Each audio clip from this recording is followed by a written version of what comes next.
Welcome to the Pitcher Nail Down. I'm Jason Gilbo at JGilbo11. Got a decent sized slate today, Wednesday. Chris Sale on the hill, which comes as the #1 option. That we kind of get a little bit of a drop off after that, but definitely some decent names, some different ways to go tonight. Looking at Chris Sale first, price aside, he's still the top option. 8 straight starts with double-digit strikeouts.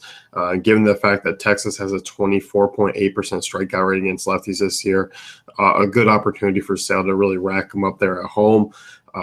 Absolutely dominant this year, 38.6% strikeout rate, 16.4% swinging strike rate, which lead the league. Sale's missing a ton of bats, but I mean, he's been really efficient. Under 4 pitches per plate appearance this year.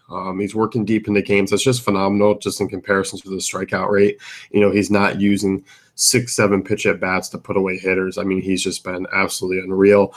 He's failed to go 7 innings, or at least 7 innings in all but 1 start this year, and that was 6 innings against the Twins. And he had 10 strikeouts still.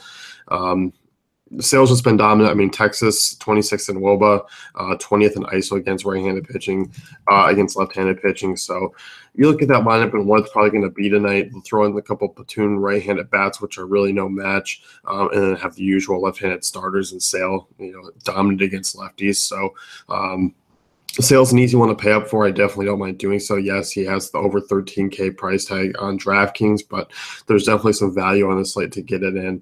And Chris Sale on FanDuel 11.8, it's not that bad at all. So definitely got a top cash game option. GPPs, he's going to be popular. It's tough to kind of make lines without him, just given the fact that his strikeout upside is so high. Moving down here, Luis Severino comes in at a little bit cheaper price. Had a decent bounce back game against Tampa, struck out 7 over 5 innings after his rough start against Houston. I would like to see him start pitching a little bit deeper into games at a more consistent level as the price starts to creep up. But for the most part, I mean, he's been very solid, 51.6% ground ball rate this year, 28% strikeout rate. Overall walk rate, it's below 7, but he's been up, a little bit wild over the last few games. Kansas City, 28th in WOBA against right-handed pitching, 21.4% strikeout rate. Bottom 5 in ISO and hard contact, so middle of the road hard contact, but bottom 5 in ISO. Severino, decent home favorite. Should get plenty of run support with Ham on the hill. I definitely don't mind Severino is kind of that first pivot because the upside is there. He's definitely, DK, he's cash game playable as an SP2, although I might look at another cheaper guy here in a little bit to pair with Sale to get a little bit more savings. Tyler Chatwood is the guy, as you kind of could expect with the Coors numbers. At home, 3.63 WOBA, allowed ERA over 5. Away from Coors, 3.32 ERA, allowing a 3.08 WOBA. Chatwood, is not, his peripheral numbers are not stellar. Above average arm is pushing it. I think he's just more of an average right-hander at best. Decent ground ball rate, which you like in this ballpark that is pretty small, 50% in his career. Things have been pretty much the same this year, 56% ground ball rate. Chatwood, hard contact, it drops 10%. Away from home. He also induces a ton of soft contact away from home, 29%. So Chatwood's still lucky in the BABIP department, and we can kind of see that it can be a little bit aggravating from time to time. I think the last time I recommended Chatwood, it was against San Diego when he just had 5 scoreless no-hit innings, and all of a sudden the wheels came off and he allowed like 5 earned. There is that risk here. I mean, Philly's offense has cooled off for the last 2 weeks. Strikeout rate remains high, 22%, 26 in hard contact. They're now bottom 10 in WOBA and ISO. So I don't mind Chatwood. I'm going to continue to kind of monitor Vegas and see how that one does. He is a cheap SP2 to pair with Chris Sale. I don't mind using him.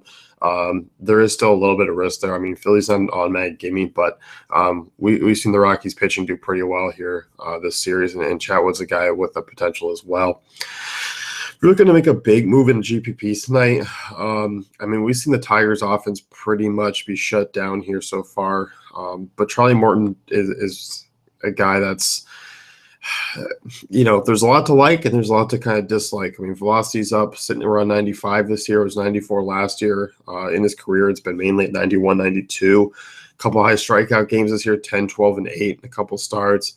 10.4% swinging strike rate, 26% strikeout rate. Walk rate, 9%. It's not bad, but could be better. Morton's been burned by the long ball quite a bit this year. 5 come against right-handed bats, which is a little bit concerned. The hard contact, 375 Woba to righties. Given the fact that JD Martinez, Miguel Cabrera, this is certainly a dangerous offense. I mean, the hard contact rate for this team is stellar. They are middle of the road in Woba.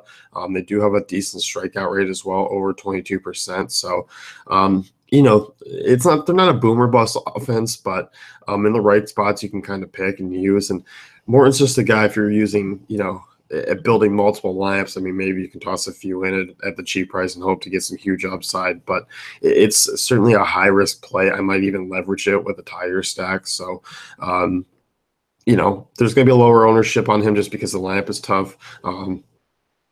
But it's definitely a good way to kind of get some exposure if you're looking to really just be different from the field tonight. Last guy, Kyle Hendricks. This Giants offense is just not good. A lot of bats in there. That's kind of up the strikeout rates. And the one thing that we're looking to kind of help things out, Wrigley got the wind blowing in. Look at the Giants run total here, sitting at 3. I mean, that's fairly low. I mean, we're looking at one of the lower run totals on the night.